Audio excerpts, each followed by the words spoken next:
Good afternoon to you all. Today we have us in front of us Mr. Sumit Kapoor. He is the CFO and the co-founder of Groupon India, and now it is known by the name of Nearby.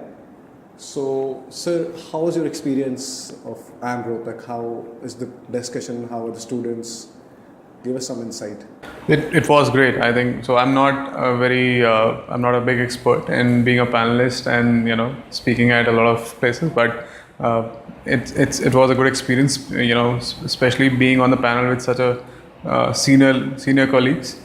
They have obviously more knowledge and obviously belong to more grown up companies.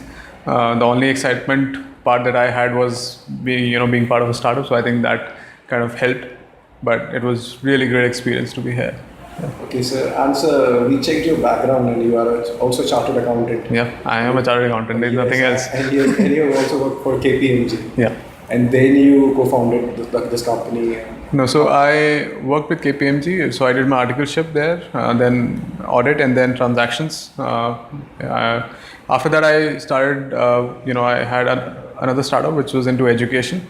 After 1.5 years, I exited that, and then I joined Groupon, which is when it was starting in India, and we grew Groupon in India for 4 years, and it was kind of I think I was lucky there in terms of having the experience of setting up a company with a multinational behind you.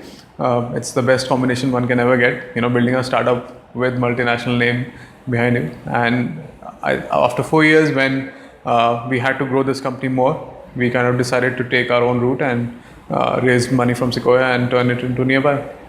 Okay. So, sir, what is the industry outlook towards these startups that are forming? How is the whole outlook in India? Because with the latest Startup India scheme, and there is a lot of money that is being pumped into startups, these new startups in India. So, what is the future that you see? Future is always good. You just have to make sure that you're solving a problem for future, and whoever is solving a problem in the right way, they're going to continue existing. Else will just try and maybe vanish. But I think that's the rule of the game since the very beginning. Every business, even the well-set companies these days, they have started somewhere, right? Infosys also started somewhere in '90s. So it's always a start somewhere, and it's good that the government is focusing more on innovation and startups. So it's always going to help more. Okay, so, give us some insight of your company. Insight in the sense. How does it work, and what is the culture there? So, as a company, we are a marketplace for services, all the local services in your city.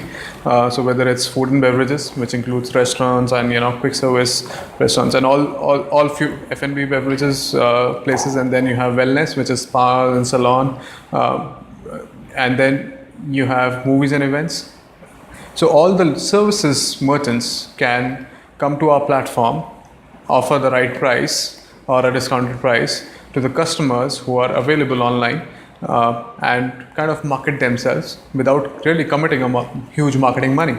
So they get visibility to, let's say, 5 lakh people in a city, and they pay only for people who consume their services. Like, what best can you get as a business? As compared to if you want to do marketing to the same set of people in a city, you have to do a newspaper ad where you have to spend lakhs and lakhs of rupees. And here you can try doing that with maybe if only 100 people come, you pay only for that. So what best can you get from a marketing spend perspective? So we are becoming the online sales channel for all the offline merchants in India. We are present in 33 cities. We have offices in 10 cities. Gurgaon is our corporate office, and Bangalore is our operations office, and rest across the other major cities we have operational sales offices. And in totality, we are 380 people in the company, and doing well. What about the culture, sir? We've heard that in startups in India, the work culture is very, very different from what we know of. No, I think it's more, it sounds more like a more hep thing, but honestly, the work is a lot more. It's a lot more ownership driven. It's a lot more, result driven. Because if you, as a startup, you don't have the, flexibility to, have everyone whom you hire sustain them for years and years till the time that they don't start performing well. you have to make sure that everyone who is performing well continues, and rest get filtered out. So that's the nature of the or the hard part of being a startup, because you don't have funds forever. So you have to make sure that you're doing the best thing in the funds available and in the fastest time you can. So from a culture perspective, yes, the good part in a startup is, which people kind of ignore, is the option of doing new things, option of doing things as you want to see them, and option of being having the top level the founders of the company approachable. You can literally speak to them anytime that you want to, and they're just roaming around you. They're sitting on the next desk. Like if you come to our company, you'll not be able to make a difference who is the CEO and who is maybe a accounts executive, because they will be sitting on the same seat, same row of in the office. So you'll not have any cabins. So we slightly work in a different way, because it's required to work in that way. If we kind of keep the closed doors, it's going to get difficult. So that's where I think the culture is driven, and then you keep doing new exciting stuff, which I think now all the companies are trying to do.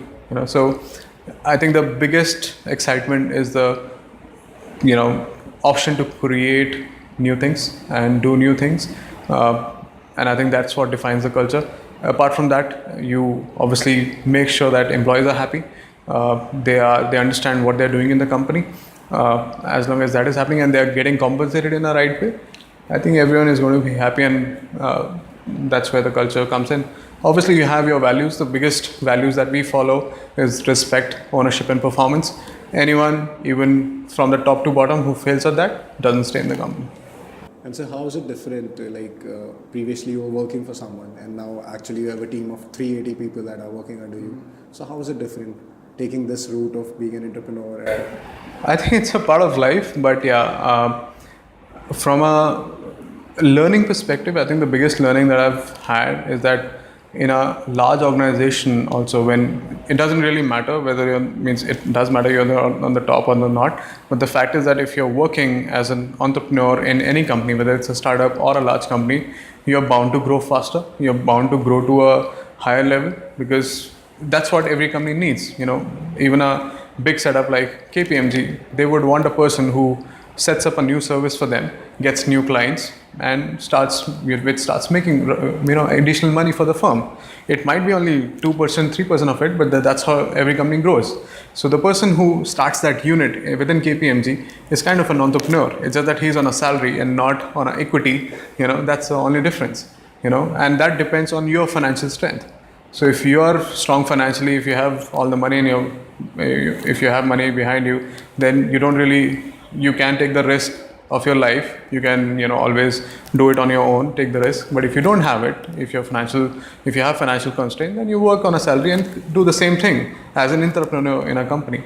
So from that perspective, what people I think in large companies miss is that they don't see that the chance of entrepreneurship is there in everywhere.